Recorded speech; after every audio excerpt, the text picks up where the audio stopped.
Hey, so tonight we're going to talk about Victorian social rules. Trust me, these people had some seriously bizarre ideas about proper behaviour that'll make your modern awkward moments seem like nothing. Oh, and if you're enjoying these stories, I'd really appreciate a like or subscribe. Super curious where you're all listening from, so drop a comment with your location and what time it is there. Always blows my mind how people are falling asleep to this all over the world. Alright, let's head back to Victorian England. Trust me, it's going to be quite a ride. So congratulations, you just woke up in London sometime around 1850. Your eyes blink open to find yourself in a narrow iron bed frame, not the memory foam mattress you're used to. This one's stuffed with horsehair, slightly prickly, slightly lumpy.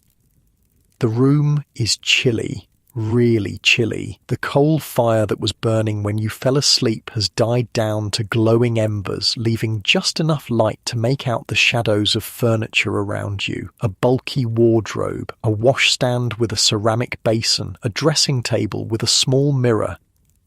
You hear the distant clatter of iron-rimmed carriage wheels on cobblestones outside. A dog barks somewhere down the street. The air smells of coal smoke. Always coal smoke in London. It seeps in through every crack, under every door, through every window frame. Mixed with it is the faint scent of bergamot oil from the perfume bottle on your dressing table. That sharp, citrusy smell that everyone's wearing these days. The sheets around you are cotton, not particularly soft, but clean at least. Your nightgown is flannel buttoned right up to your chin. God forbid anyone should see your neck or wrists while you're sleeping. That would be scandalous. On the table beside your bed sits a small bell. You reach for it and give it a ring. Almost immediately you hear footsteps on the stairs. Your maid, Mary, appears at the door, already fully dressed despite the early hour. "Good morning, miss," she says with a small curtsy. "Shall I draw the curtains?" Without waiting for your answer, she crosses to the window and pulls back heavy velvet drapes, letting in weak grey London daylight. The glass is smeared with soot from the countless chimneys belching smoke into the air. "What would you like to wear today, miss?" Mary asks, moving to the wardrobe and opening it to reveal an array of dresses, each more elaborate than the last. And here's where your crash course in Victorian social rules begins, because what you wear, how you speak, how you walk, who you talk to, when you talk to them, and basically everything else you do today will be governed by the most complex social code humans have ever created. The Victorians were basically playing life on expert mode. One wrong move and boom, social disgrace. "You have a morning call with Mrs. Hartley at 11, Mary reminds you as she selects a day dress in a deep blue, and then tea with your cousin Emily at 4. These morning calls are your first lesson in Victorian social rules. Despite the name, they never happen in the morning. Morning calls take place between 3 and 5 in the afternoon. I know, it makes zero sense. But call them afternoon calls and people will look at you like you've lost your mind. Morning calls last exactly 15 minutes. Not 14, not 16, 15. And you better have a pocket watch to time yourself because overstaying is considered extremely rude. Mary helps you into your clothes, which is a whole process. First, the chemise, basically a long cotton slip. Then the corset. Hoo boy, the corset. Mary puts it around your waist and starts pulling the laces. "Tighter," you say, remembering that a proper Victorian lady is supposed to have a waist you can span with your hands. "Yes, miss," Mary says, yanking harder until you can barely breathe. Your ribs shift slightly. Your lungs can only expand about halfway. This is fashion, baby.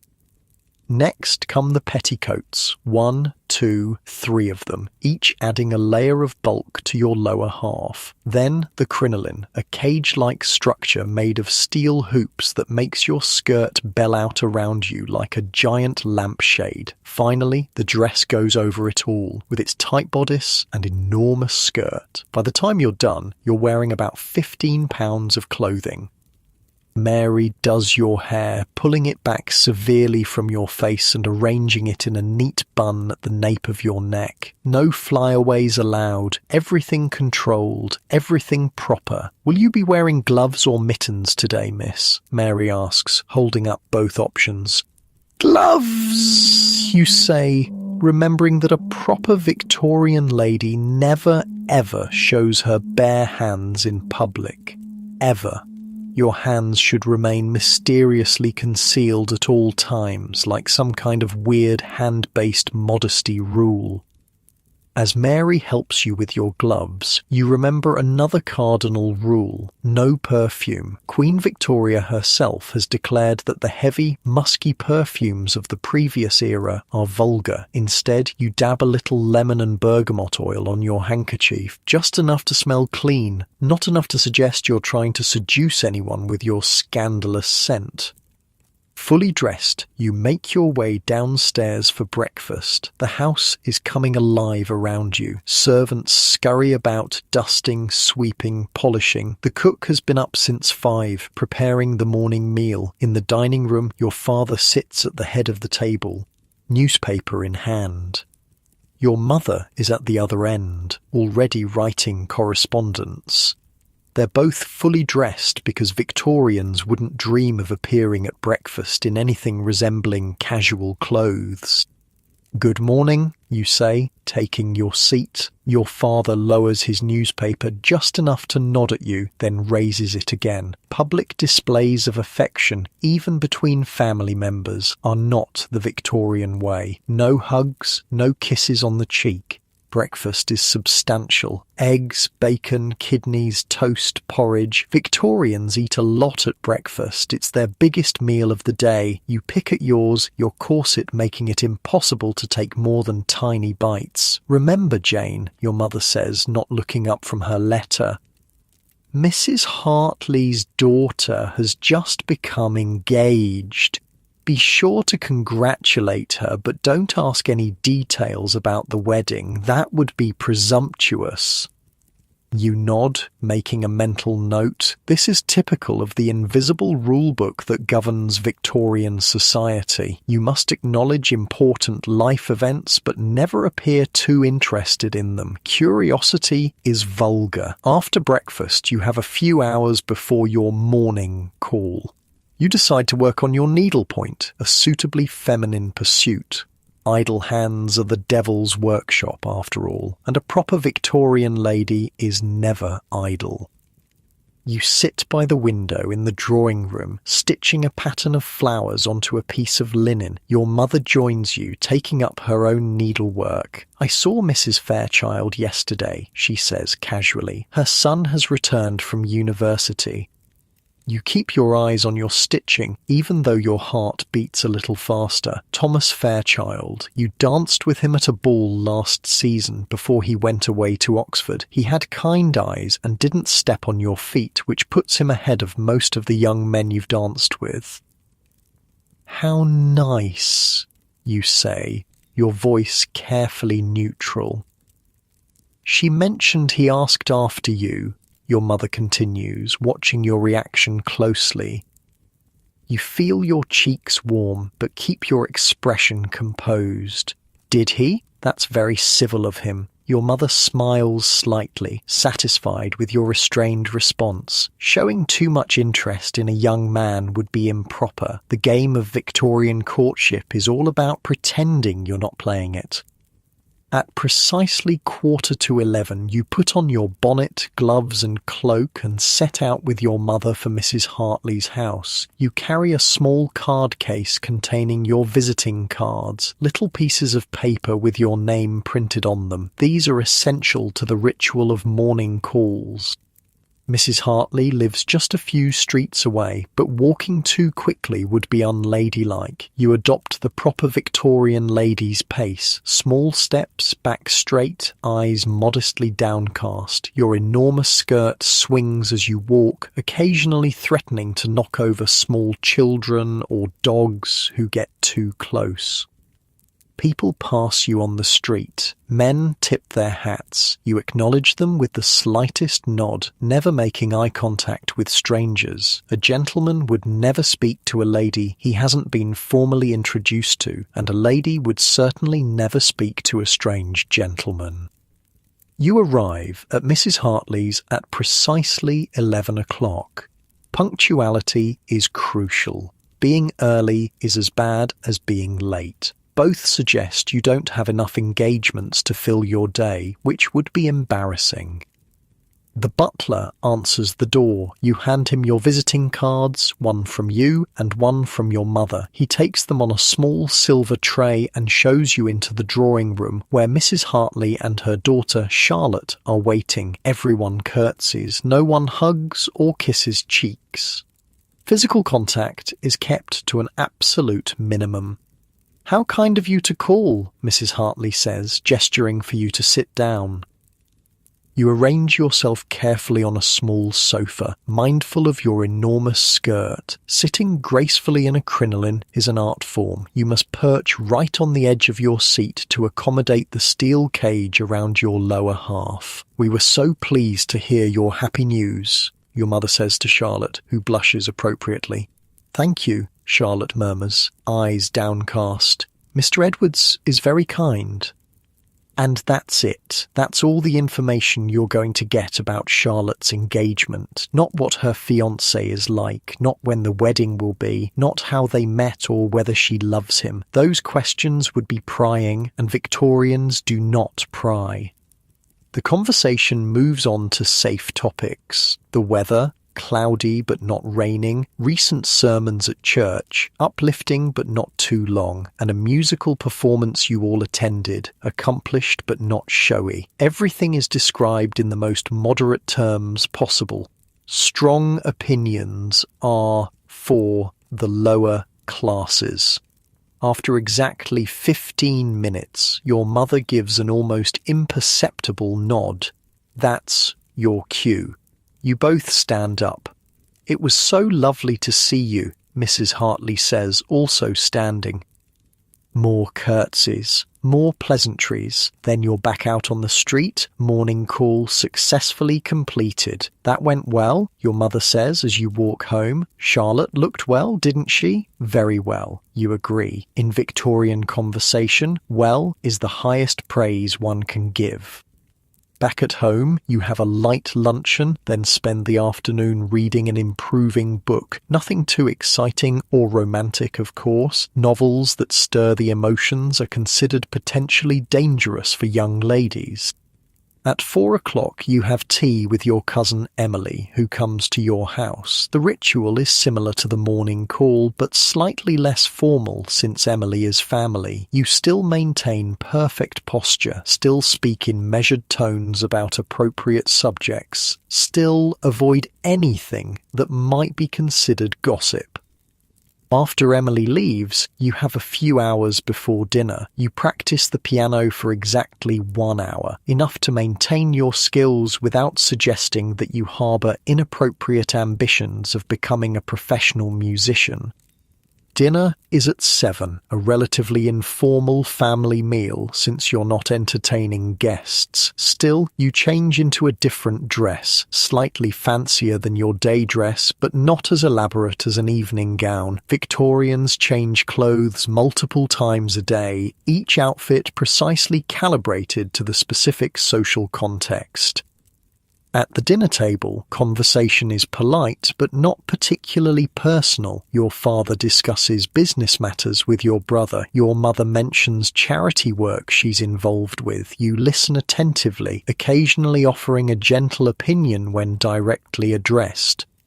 After dinner, you all retire to the drawing room. Your brother and father might have brandy and cigars in the study, but ladies don't drink anything stronger than sherry, and they certainly don't smoke. Instead, you play the piano for the family or work on your needlepoint some more. By 10 o'clock, everyone is ready for bed. Another day of Victorian propriety successfully navigated. As Mary helps you undress, removing the layers one by one, you finally feel like you can breathe again when the corset comes off. "Will you need anything else, miss?" Mary asks as she helps you into your nightgown. "No, thank you, Mary," you say, settling into bed with a small sigh of relief.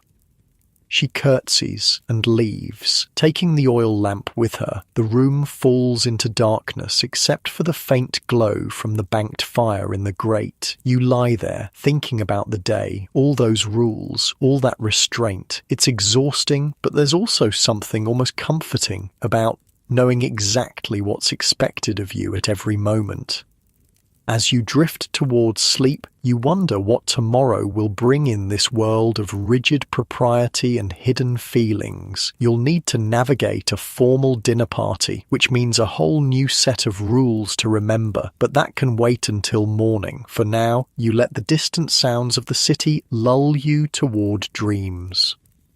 Your last thought before sleep takes you is of Thomas Fairchild and his kind eyes. In this world where so much is restrained and controlled, even the smallest connection feels significant. You wonder if you'll see him soon, and what complicated dance of social rules you'll have to perform if you do. Outside, fog rolls in from the Thames, wrapping the city in its damp embrace. Gas lamps cast hazy halos of light on the cobblestone streets. A carriage passes, wheels clattering. A night watchman calls the hour, and all across London, behind the prim facades of countless houses, Victorians lie in their beds, constrained by their social rules, even in their dreams. Morning arrives with the sound of Mary drawing back your curtains again. The pale winter sun barely penetrates the ever-present London fog. Another day of Victorian propriety awaits you. "Good morning, miss," Mary says, placing a cup of hot chocolate on your bedside table. "It's going to be a busy day." You sip the chocolate as Mary lays out your morning dress. Today is indeed important. You're attending a formal dinner party at the Fairchilds' house. Yes, those Fairchilds. Thomas will be there. The morning passes in a blur of preparations. Your mother insists you practice piano for 2 hours instead of the usual one. "The Fairchilds may ask you to play," she explains. "Mrs. Fairchild mentioned their new pianoforte. It would be rude to decline."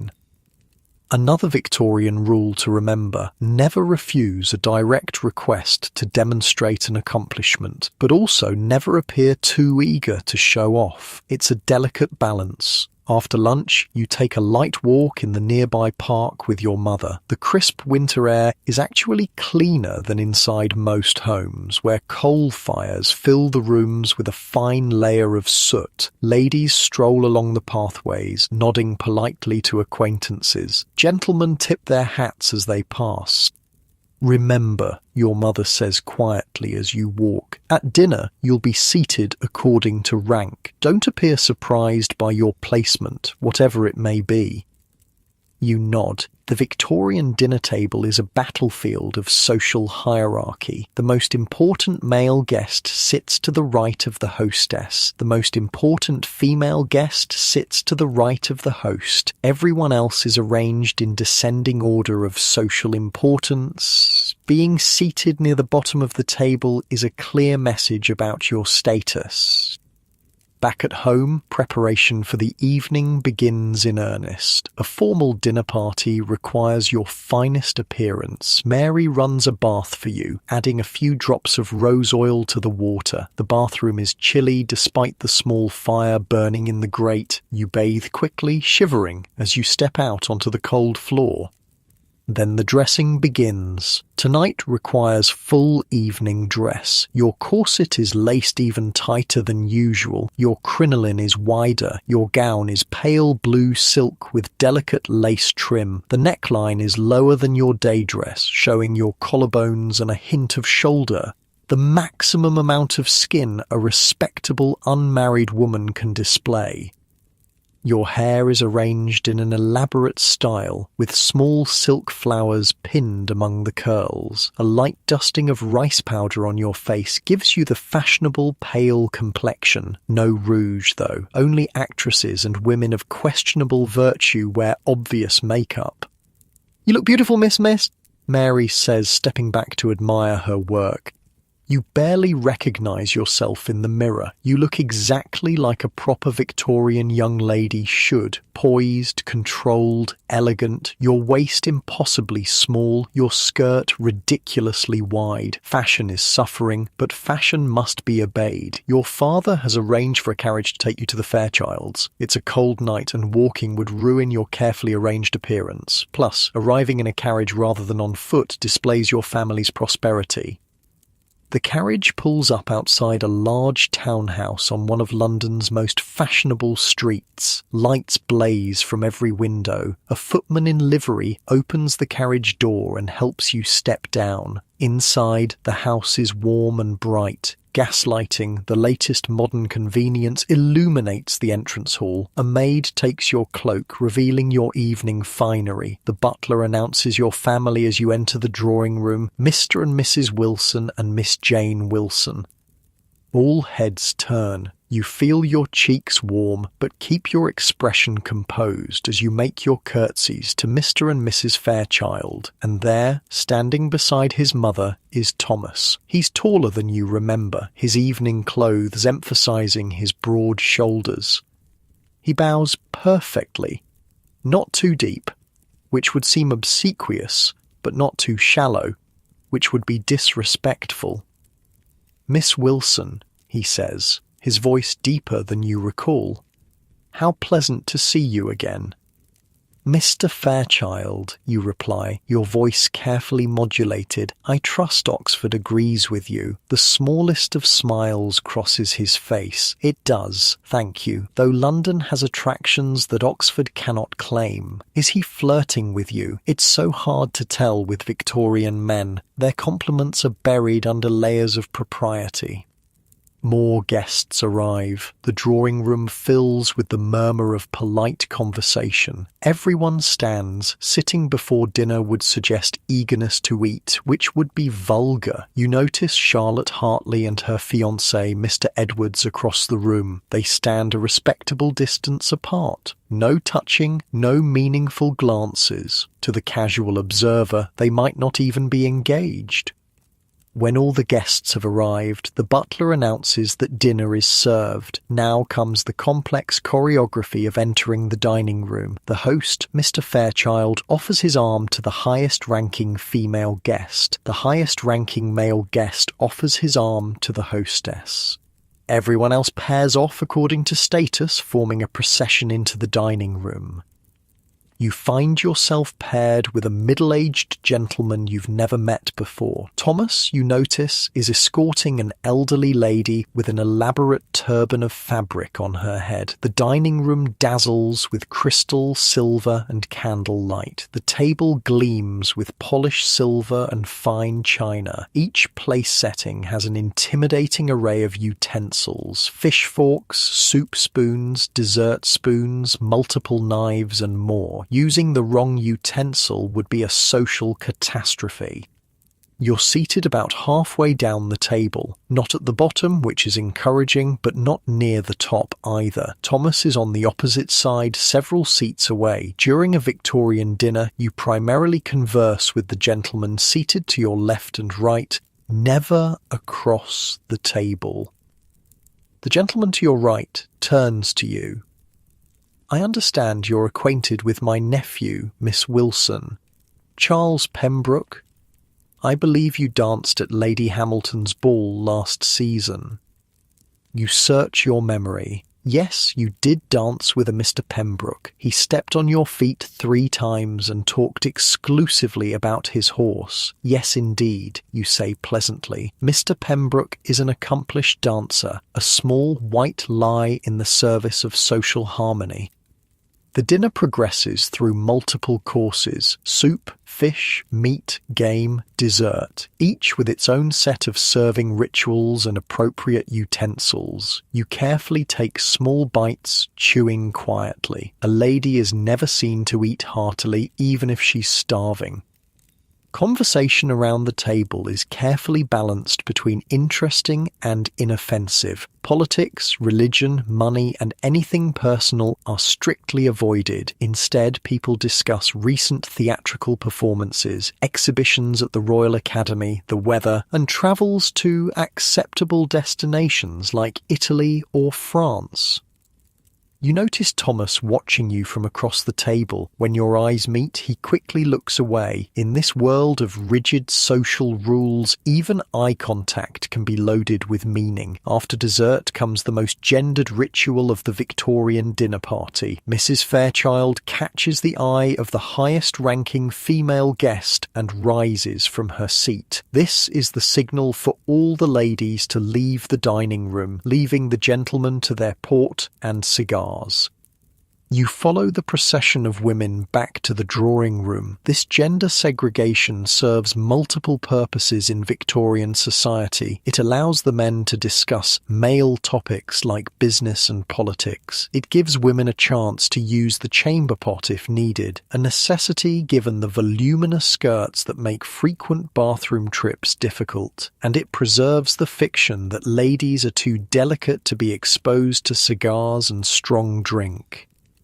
In the drawing room, the women arrange themselves in conversational groups. Mrs. Fairchild ensures that Charlotte and her fiancé's mother are seated together, a sign of approval for the upcoming marriage. "Will you play for us, Miss Wilson?" Mrs. Fairchild asks, gesturing to the pianoforte in the corner. Here it is, the dreaded request. You can't refuse, but you also can't appear too eager.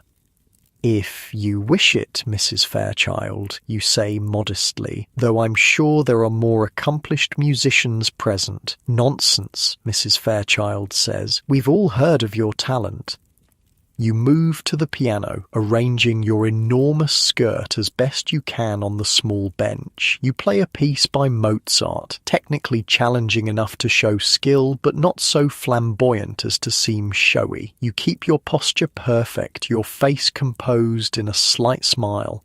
No grimacing or swaying with the music. That would be considered overly emotional. When you finish, the ladies applaud politely. You acknowledge their approval with a modest nod, then return to your seat. Your hands are trembling slightly, but no one notices. A proper Victorian lady never shows nervousness. About half an hour after the ladies left the dining room, the gentlemen join them. The smell of cigars clings to their clothes. Some have high colour in their cheeks from the port. The older men settle into chairs, while the younger ones circulate among the ladies. Thomas makes his way to your side, stopping to exchange pleasantries with several other guests first to avoid appearing too eager. "I enjoyed your performance, Miss Wilson," he says when he finally reaches you. "Mozart, was it not?" "Yes," you reply. "His sonata in C major." "You play with great feeling," he says, then adds quickly, "but appropriate restraint, of course." You smile slightly. "Thank you, Mr. Fairchild. I understand you're studying classics at Oxford?" And so begins the Victorian version of flirtation, a carefully controlled conversation about impersonal topics with real meaning hidden between the lines. You discuss books, nothing too romantic, music, nothing too passionate, and art, nothing too avant-garde. All the while, you're assessing each other. Is he intelligent? Is she well-read? Would our temperaments suit? You notice Mrs. Fairchild watching you both with a satisfied expression. Mothers are the primary architects of Victorian matches. No doubt she invited your family tonight specifically to throw you and Thomas together. After what seems like only a few minutes, but is actually nearly half an hour, Thomas reluctantly excuses himself. "I should speak with Miss Hartley and offer my congratulations on her engagement," he says. "Of course," you reply, hiding your disappointment. "It was pleasant conversing with you, Mr. Fairchild." He bows slightly. "The pleasure was mine, Miss Wilson." As he walks away, your mother appears at your side. "He seems quite attentive," she murmurs. "Does he?" you say, pretending you hadn't noticed. Your mother isn't fooled. Don't appear too interested, Jane. Nothing scares away a potential suitor faster than an eager young lady. The evening continues with more music, some card games, and continuous circulation of guests around the room. Everyone is careful to speak to everyone else. No one stays in one conversation too long. The appearance of social harmony is paramount. At precisely 11 o'clock, the first guests begin to leave. This signals that it's acceptable for others to depart as well. The Victorians have strict rules even about when to end a party. Your father catches your mother's eye and she nods slightly. Time to go. You make your farewells to the hosts, thanking them properly for their hospitality. Thomas is nearby and bows to you one last time. "Until we meet again, Miss Wilson," he says softly. "Good evening, Mr. Fairchild," you reply, your voice giving away nothing of your inner thoughts. Outside, your carriage is waiting. As you settle into the seat, you finally allow yourself a small sigh of relief. The evening went well, no social missteps, and Thomas seemed genuinely interested in you. A successful evening, your father declares as the carriage pulls away. This is high praise from him. Indeed, your mother agrees. Mrs. Fairchild mentioned they're hosting a small musical evening next week. We're to receive an invitation. Your heart beats a little faster. Another opportunity to see Thomas. Back at home, Mary helps you undress, carefully hanging up your evening gown and putting away your jewellery. Your hair, so elaborately arranged, tumbles down your back as she removes the pins. "Did you enjoy yourself, miss?" Mary asks as she brushes out your hair. "It was a pleasant evening," you say, maintaining your composure even with your lady's maid. Servants observe everything and gossip among themselves. Any show of excitement about Thomas might reach his household through the servants' network. When Mary leaves, you sit at your dressing table for a moment, looking at your reflection. Behind your composed expression, your mind is racing. Did Thomas really seek you out specifically? What did his mother's watchful gaze mean? Will he call on you, or must you wait to meet again at the musical evening?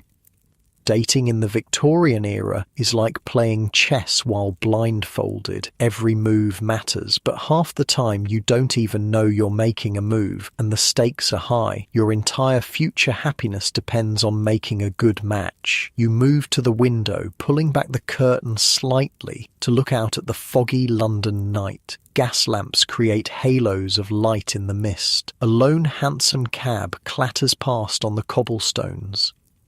Somewhere out there, Thomas Fairchild is perhaps thinking of you too, but in this world of rigid propriety and hidden feelings, who can tell? You'll have to wait and see what the next social encounter brings and what new rules you'll need to navigate. Your next encounter with Thomas Fairchild comes sooner than expected, the very next day, in fact. You're reading in the front parlour, half-heartedly turning pages of a suitably improving book about botany when Mary appears at the door. "Mr. Thomas Fairchild is here, miss," she announces. "He's asking if you and your mother are receiving visitors." Your heart jumps, but your face remains perfectly composed. "Please tell him we are, Mary, and inform my mother. A proper Victorian young lady is never, ever left alone with a gentleman caller. Your mother must be present for the entire visit. Even stepping out of the room for a minute would be scandalous." Mary curtsies and disappears. You have about 30 seconds to prepare yourself. You check your hair in the small mirror above the fireplace, straighten your posture, and pick up your book again, arranging yourself to look naturally occupied when he enters.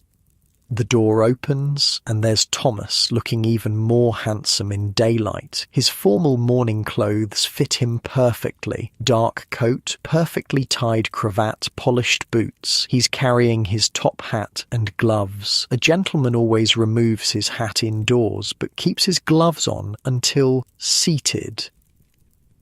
"Miss Wilson," he says, bowing. "I hope I find you well today." "Quite well, thank you, Mr. Fairchild," you reply, setting your book aside and gesturing to a chair. "Please, be seated. My mother will join us momentarily." Thomas sits, finally removing his gloves and placing them inside his hat. This is the Victorian equivalent of getting comfortable. "I enjoyed the evening at your parents' home last night," you say, keeping your tone pleasant but not overly warm. "As did I," he replies. "My mother was particularly impressed with your musical performance."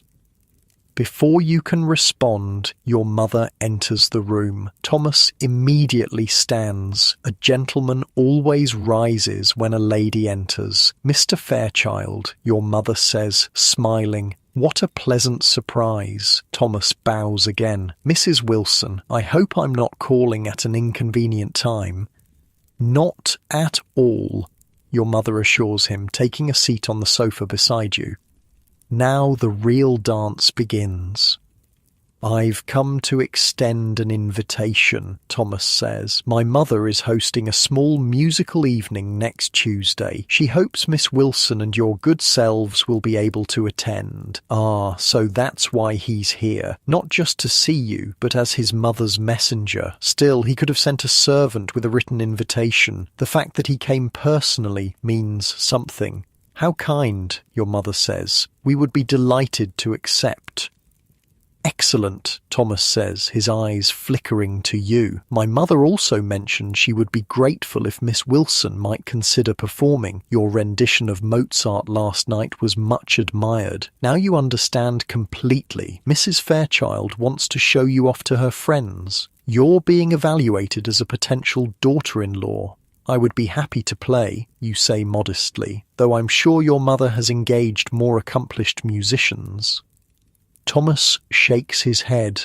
"None that I'm aware of. Your talent would be the highlight of the evening." Is he actually complimenting you directly? That's borderline scandalous in Victorian terms. Your mother smoothly steps in. "My daughter practices diligently, Mr. Fairchild.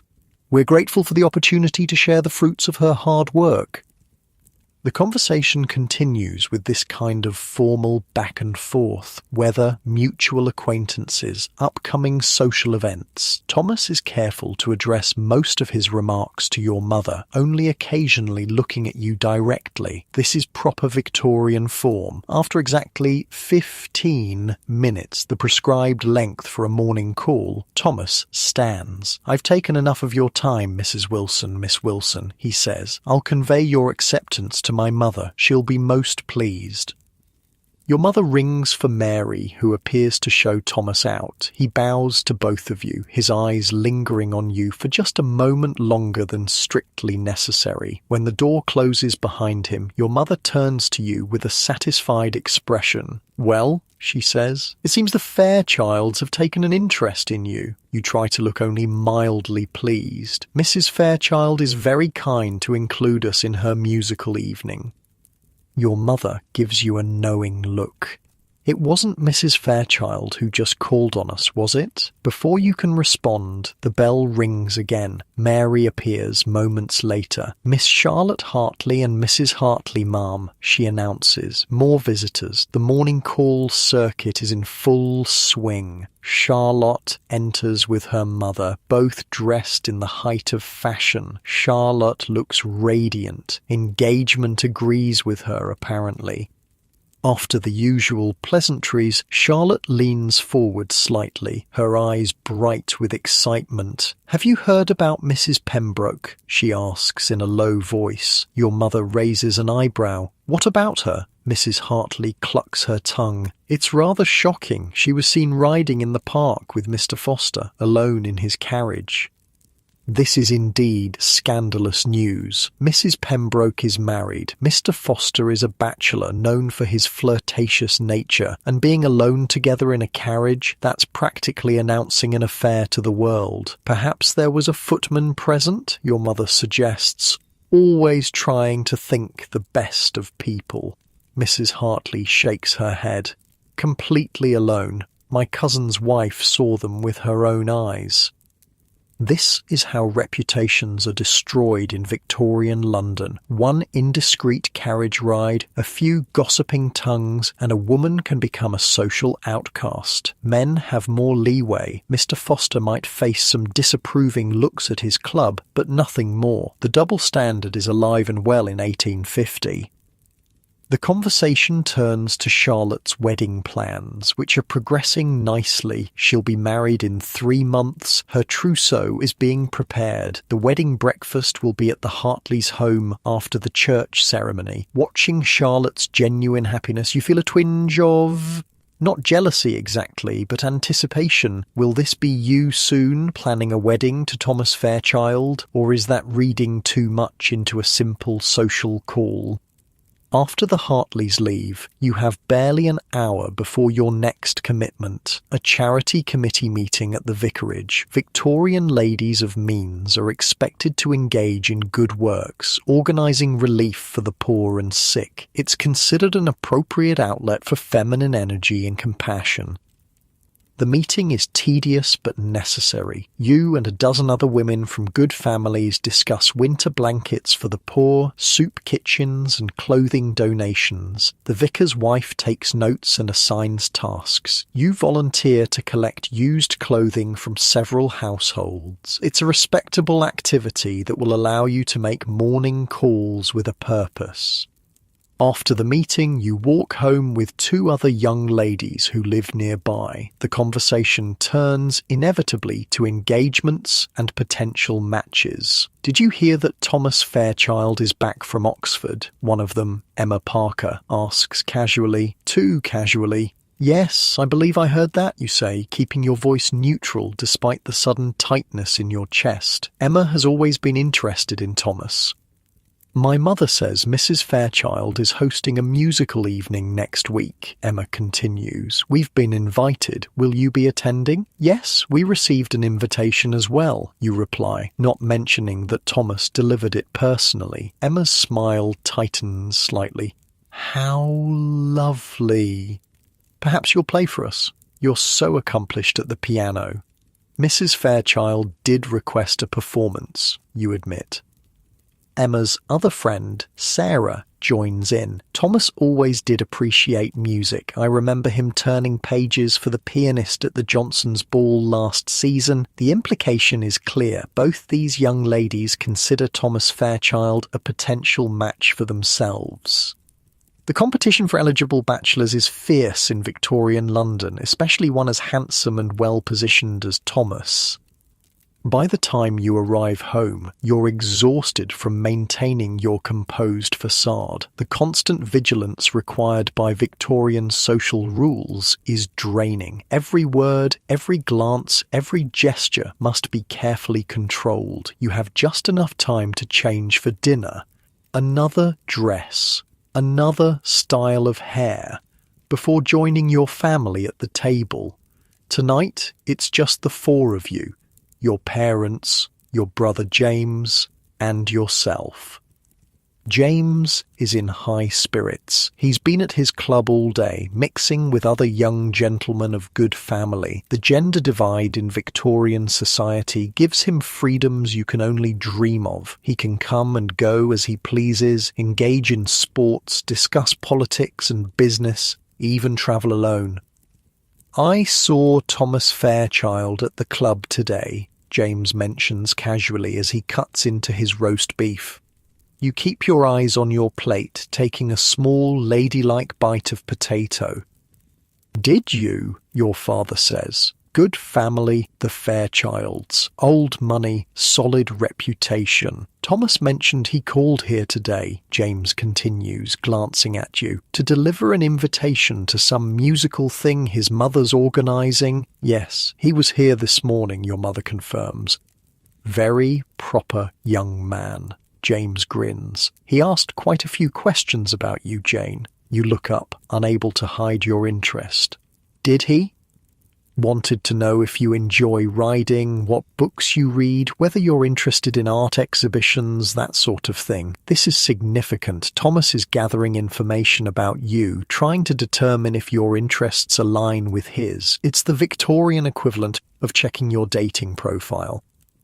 Your mother shoots James a warning look, silently telling him not to tease you, but you can see she's pleased. A match with the Fairchild family would be advantageous. Thomas is the eldest son, set to inherit his father's banking business and considerable fortune, and he seems genuinely nice, which is a bonus not all Victorian brides get. After dinner, you retire to the drawing room while James and your father enjoy their port and cigars in the study. Another evening of needlework and quiet conversation with your mother. If Thomas Fairchild continues to show interest, your mother says as she threads her needle, we should consider your wardrobe. That blue silk evening gown is lovely, but you'll need something new for the musical evening. This is your mother's way of saying she approves of Thomas as a potential suitor. New dresses aren't commissioned lightly, given their expense. Perhaps the dressmaker could come tomorrow, you suggest, trying to sound only mildly interested. Your mother nods. I'll send a note in the morning. The next few days pass in a blur of preparations for the musical evening. The dressmaker creates a new gown in pale green silk that complements your eyes. You practice piano for hours each day, selecting a piece that's beautiful but not too showy. Mendelssohn's Song Without Words. On the morning of the musical evening, an unexpected package arrives for you. Mary brings it to your room, a small box wrapped in brown paper. This just came for you, miss, she says, delivered by the Fairchild's footman. Your hands tremble slightly as you unwrap it. Inside is a small volume of poetry, Tennyson's latest collection. A small card accompanies it, with a brief message in a strong masculine hand. Miss Wilson, I thought you might enjoy these verses. The one marked on page 43 reminded me of your playing. Respectfully, T. Fairchild.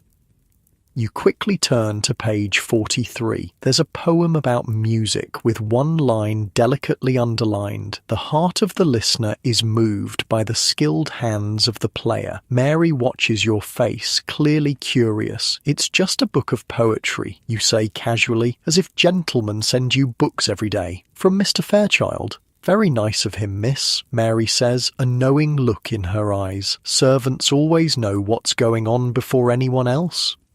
You hide the book in your drawer. Victorian propriety dictates that you can't openly display it or mention it to anyone. Gifts between unmarried men and women are technically forbidden unless they're engaged. Thomas has bent the rules by sending you this book. If you acknowledge it publicly, you'd be breaking them outright.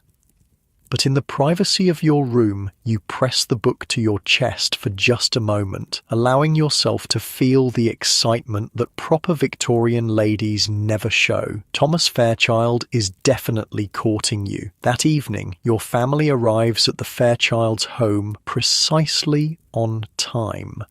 Not early, which would seem eager, and not late, which would be rude. Your new green silk gown rustles softly as you step down from the carriage, the crinoline underneath maintaining its perfect bell shape. The Fairchild's drawing room is already filled with guests when you arrive. Your eyes immediately search for Thomas, finding him across the room in conversation with an elderly gentleman. He looks up as you enter, and though his expression remains properly reserved, his eyes brighten noticeably. Mrs. Fairchild greets you warmly, complimenting your gown and thanking you in advance for your musical contribution. She steers you toward a group of young ladies that includes, unfortunately, Emma Parker. Emma's dress is remarkably similar to yours in colour, though not as finely made. She notices the similarity immediately and gives you a tight smile. "What a coincidence, Miss Wilson," she says. "We appear to have had the same thought regarding colour." What she means is, we're both trying to catch Thomas's eye with green dresses. The competition continues. The musical portion of the evening begins with a professional singer performing several Italian arias. Then a gentleman plays the violin. You're scheduled to perform third, which is a good position, not first, which would suggest you're the least important performer, and not last, which would put too much pressure on you. As you move toward the piano, Thomas steps forward. "May I turn pages for you, Miss Wilson?" he asks. This is significant. Page turning puts him right beside you at the piano, a position of intimacy rarely allowed between unmarried people. It's also public. Everyone will note his attention to you. "Thank you, Mr. Fairchild," you say, keeping your voice steady despite your racing heart. That would be most helpful. You settle at the piano, arranging your enormous skirts as best you can. Thomas stands beside you, close enough that you can smell his cologne, sandalwood and something citrusy. You place your music on the stand, though you've memorized the piece and don't really need it. The sheet music gives Thomas a reason to stand near you. Taking a deep breath, you begin to play. The Mendelssohn piece is lyrical and romantic without being overtly passionate, perfect for a proper Victorian performance. You're acutely aware of Thomas beside you, turning pages exactly when needed. Once his hand brushes yours accidentally and you feel the contact like an electric shock, though your playing never falters. When you finish, the applause is generous. Thomas offers his hand to help you rise from the piano bench. Another small liberty that doesn't go unnoticed by the watching crowd. "Beautifully played," he murmurs as you return to your seat. "Thank you for your assistance," you reply, your voice barely above a whisper. Mrs. Fairchild is beaming. Mr. Fairchild gives Thomas an approving nod, and Emma Parker looks like she's sucking on a lemon. The courtship dance continues, one carefully controlled step at a time. After the musical performances, refreshments are served. Thomas manages to bring you a cup of punch without being too obvious about singling you out. He doesn't stay to talk, that would be too marked, but moves on to attend to other guests. Still, the gesture speaks volumes in a society where every action carries weight. As the evening progresses, you notice Thomas's father deep in conversation with your own. They stand by the fireplace, looking serious. Business, perhaps, or something more personal. Your mother appears at your side, following your gaze. Your father is quite impressed with the Fairchild's banking ventures, she says quietly. He's considering an investment. But there's something in her tone that suggests more than financial interest. The Victorians love efficiency. If two families are considering joining through marriage, why not strengthen business ties as well? The evening begins to wind down. Guests start to depart, thanking their hosts for a lovely musical program. Your family prepares to leave, gathering cloaks and gloves. Thomas approaches as you wait in the entrance hall for your carriage to be brought around. "Miss Wilson," he says formally, "might I call on you tomorrow afternoon? There's an exhibition at the Royal Academy I thought you might enjoy. With your parents' permission, of course," he adds quickly, glancing at your father. "This is it, a direct request to court you. Not quite a proposal, but a clear statement of intention. In Victorian terms, Thomas is asking permission to pursue you officially." Your father looks pleased but maintains his dignity. "We would be honoured to receive you, Mr. Fairchild. Around 2:00, perhaps." 2:00 would be perfect, sir," Thomas replies, relief evident in his voice. He turns to you. "Until tomorrow, Miss Wilson." "Until tomorrow, Mr. Fairchild," you reply, your calm exterior hiding your inner excitement. Outside, your carriage awaits. Thomas helps you step up into it, one last touch of his hand on yours before you part for the evening. As the carriage pulls away, you catch a glimpse of him still standing in the doorway, watching you leave. In the dim light of the gas lamps, his expression seems more open, more hopeful than Victorian propriety usually allows. Your mother squeezes your hand in the darkness of the carriage. No words are needed. The courtship has officially begun. Tomorrow, Thomas will call for you, and you'll attend the exhibition with your mother as chaperone. It's the first step on the path that could lead to engagement, marriage, a life together. For now, though, you simply savour the memory of his hand on yours, his eyes meeting yours across the piano, the poetry book hidden in your drawer. In the restrictive world of Victorian society, these small moments are as thrilling as the most passionate declarations in other eras. The London night passes by outside the carriage windows. Gas lamps cast pools of yellow light on the foggy streets. Somewhere in the distance, a clock strikes midnight. Another day of navigating Victorian social rules is coming to an end, but tomorrow promises new challenges and new possibilities with Thomas Fairchild. The following day dawns bright and clear, a rarity in London's normally foggy winter. Perhaps even the weather approves of your budding relationship with Thomas Fairchild. You wake earlier than usual, too excited to sleep, despite knowing that proper Victorian ladies never show eagerness. Mary helps you dress in a walking outfit suitable for an art exhibition, a day dress in deep burgundy wool with a matching pelisse and bonnet. The outfit is fashionable, but not flashy. Appropriate for a young lady of good family being courted by a respectable gentleman. "You look lovely, miss," Mary says as she secures your bonnet with pins, "if you don't mind my saying so." "Thank you, Mary," you reply, examining your reflection. The burgundy colour brings a flattering warmth to your complexion. You hope Thomas will approve. Downstairs you find your mother already in the drawing room, dressed for her role as chaperone. A proper Victorian courtship requires constant supervision. You and Thomas will never be alone together until after you're married, if that's where this courtship leads. "Remember," your mother says as you wait for Thomas to arrive, "enthusiasm is unbecoming in a young lady. Mr. Fairchild should feel he's earning your regard, not that it's being freely given." You nod, though privately you think Victorian courtship rules are exhausting. So much hiding of true feelings, so much pretending not to care when you do. But the rules must be followed if you want to maintain your reputation and make a good match.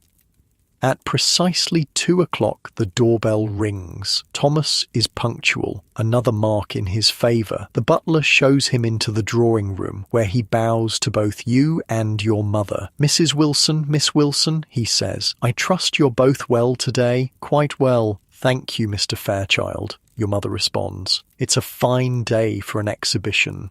"Indeed," Thomas agrees. "The carriage is waiting whenever you're ready." Thomas has brought his family's carriage, a handsome vehicle with the Fairchild crest on the door, a clear statement of his family's prosperity and his serious intentions toward you. In Victorian society, every detail communicates something. The three of you settle into the carriage, you and your mother on one seat, Thomas facing you on the other. As the carriage begins to move, you catch Thomas looking at you, admiration clear in his eyes despite his composed expression. "That colour suits you very well, Miss Wilson," he says, then adds quickly, "As Mrs. Wilson's daughter, you've clearly inherited her excellent taste." The compliment is directed partly to your mother to avoid seeming too forward. Thomas knows the rules of the game. "You're very kind, Mr. Fairchild," you reply, lowering your eyes modestly. The carriage makes its way through London's busy streets toward the Royal Academy. Thomas points out interesting sights along the way, addressing his comments mainly to your mother with occasional glances at you. Everything perfectly proper.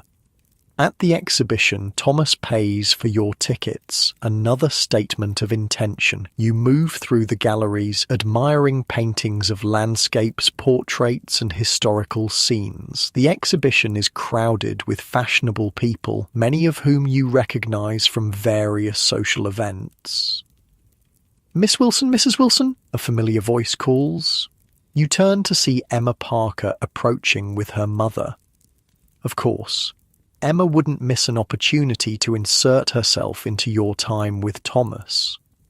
"Miss Parker," Thomas says, bowing politely. "Mrs. Parker, what a pleasant surprise." Emma positions herself next to Thomas, commenting on a nearby painting. "Don't you think the artist has captured the light beautifully, Mr. Fairchild? It reminds me of the view from my aunt's estate in the Lake District. You must visit sometime. The landscapes are breathtaking."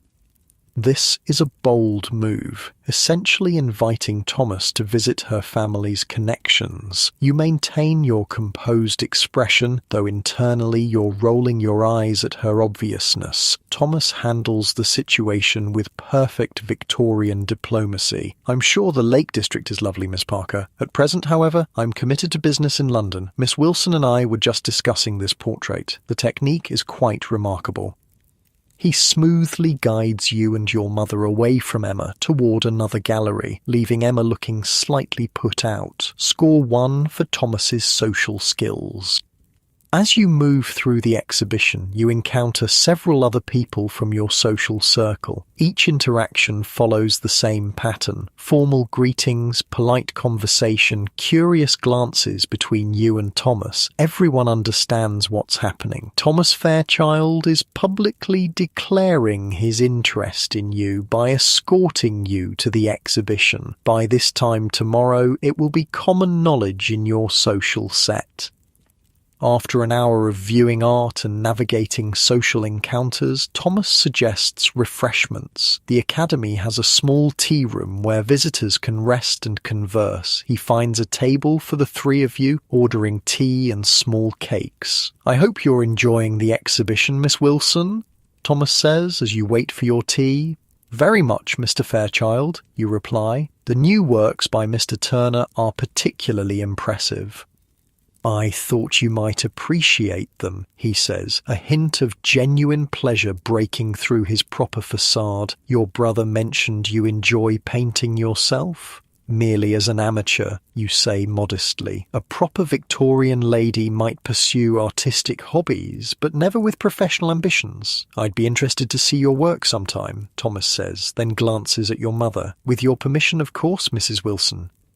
Your mother nods approvingly. "Jane has several watercolours in our drawing room. Perhaps you might view them on your next visit." This is significant. Your mother is explicitly inviting Thomas to call again. The courtship is progressing nicely. The tea arrives, temporarily pausing conversation. As you sip from your cup, you notice a gentleman at a nearby table watching your group with interest. He's middle-aged, expensively dressed, with a calculating expression. Something about him makes you uncomfortable. Thomas notices your slight frown. "Is everything all right, Miss Wilson?" You lower your voice. "That gentleman seems to be watching us rather intently." Thomas glances casually in the direction you indicated, then his expression darkens slightly. "Ah, Lord Barrington, don't concern yourself, Miss Wilson, but your mother has also noticed the man. Lord Barrington," she says quietly. "I wasn't aware he had returned to London society." There's something in her tone that piques your curiosity. "Do you know him, mother?" Your mother and Thomas exchange a look that suggests they both know something you don't. "Lord Barrington has a certain reputation," your mother says delicately, "particularly regarding young ladies." Thomas clears his throat. "Perhaps we should continue our tour of the exhibition. There's an excellent collection of miniatures in the next gallery." As you stand to leave, Lord Barrington also rises and approaches your table. Thomas immediately steps slightly in front of you, a subtle but clear protective gesture. "Fairchild," Lord Barrington says with a slight bow. "Mrs. Wilson, and this must be the lovely Miss Wilson I've heard so much about." His eyes linger on you in a way that makes your skin crawl. This isn't the respectful gaze of a gentleman, but something more predatory. Thomas's voice is perfectly polite but noticeably cooler.